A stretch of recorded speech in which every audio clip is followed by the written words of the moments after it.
Okay, ayan mga lodi, insekto na sumisira sa dahon ng ating pechay. At katatapos ko lang mag-spray. Ayan po yung mga sumisira ng dahon. Oh, patay ang insekto. Ayan, magandang umaga sa inyo. Shout out Ma'am Maris, Rizal Farm Part Supply, Sir Lester at kay Sir Edward ng Laguna. At shout out din kay Ma'am Flor and Sir Ramos. Ito po, ginagawan ko po ng vlog, video itong mga inaalagaan kong pechay. At dun sa kabila kasama ko nga po si Keroni nag-aalaga mga lodi. Ito po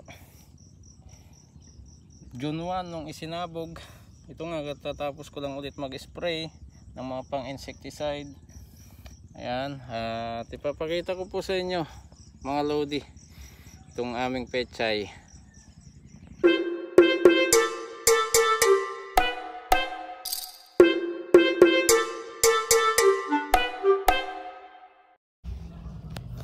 Ayan, at katatapos ko lang po mag-spray dito ng pang insekto. Kahapon din po mga lodi, bandang alas 5 nag-spray ulit ako ng pang insecticide para hindi masira ng mga insekto ang ating pechay, lalo na yung mga tik-tik, karayom. Ayan,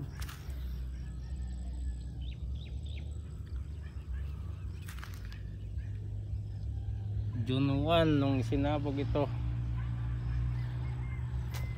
mga kalodi. Ang unang fertilizer pa lang po na in-apply dito ay 16-20-00. Hindi pa po kami nag-a-apply ng pangalawang apply na abono. Ayan,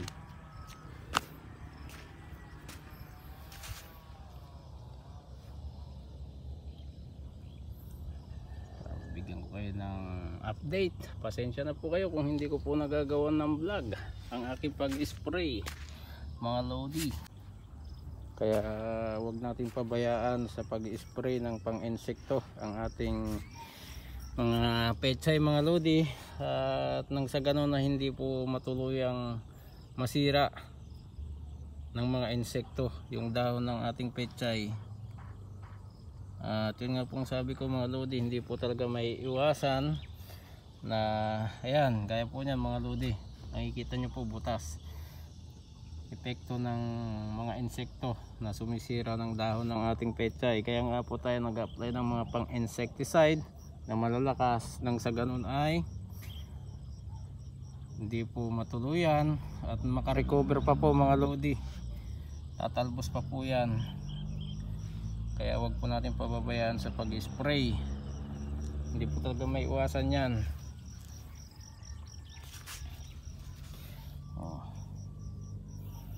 Katatapos ko lang mag-spray, baka sunod na araw ay magpapadamo na po dito.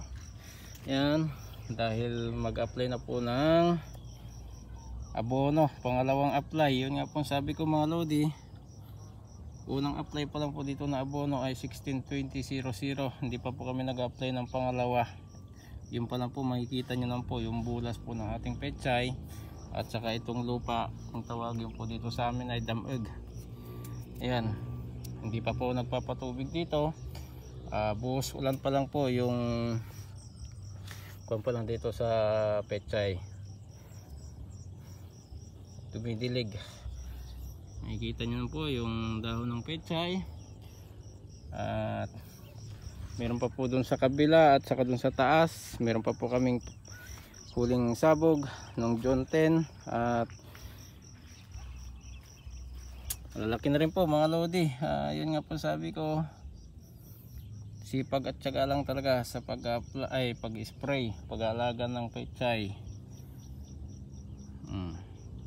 Hanggat mahal ang presyo ng pechay mga lodi. Kaya ito po, ginagawan ko po ng video para mabigyan po ng update po yung aming financer. Meron po kaming financer dito mga lodi, tiga Diparo, Caloocan. Shout out po Sir Manny and Mamplor, Makaraig, Ramos. Ito po at ginagawa ko po ng video nang sa ganon makita nyo po itong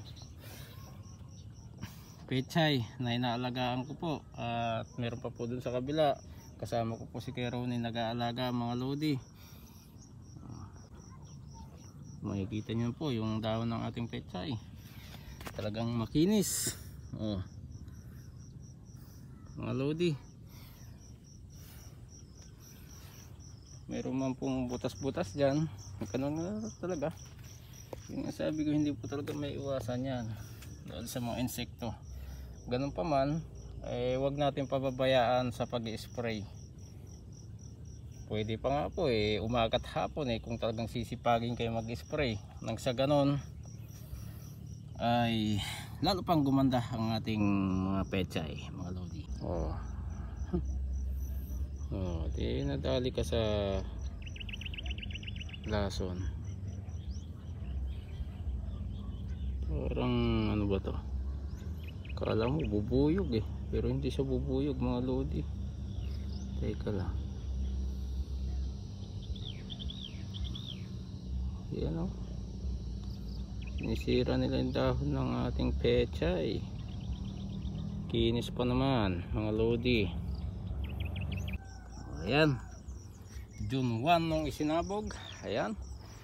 At sunod na araw magpapadamo na para mag-apply na po dito ng pangalawang abono, pangalawang apply, mga lodi. Sipag at syaga lang talaga pag-aalaga kahit mahirap ang tubig, dahil dulo po kami, mga lodi. Minsan hindi na makapagpatubig dahil sa daming gumagamit. Ayun, mga lodi, pero ganun pa man, tuloy lang ang laban. Huwag tayong susuko ka nga. Nice.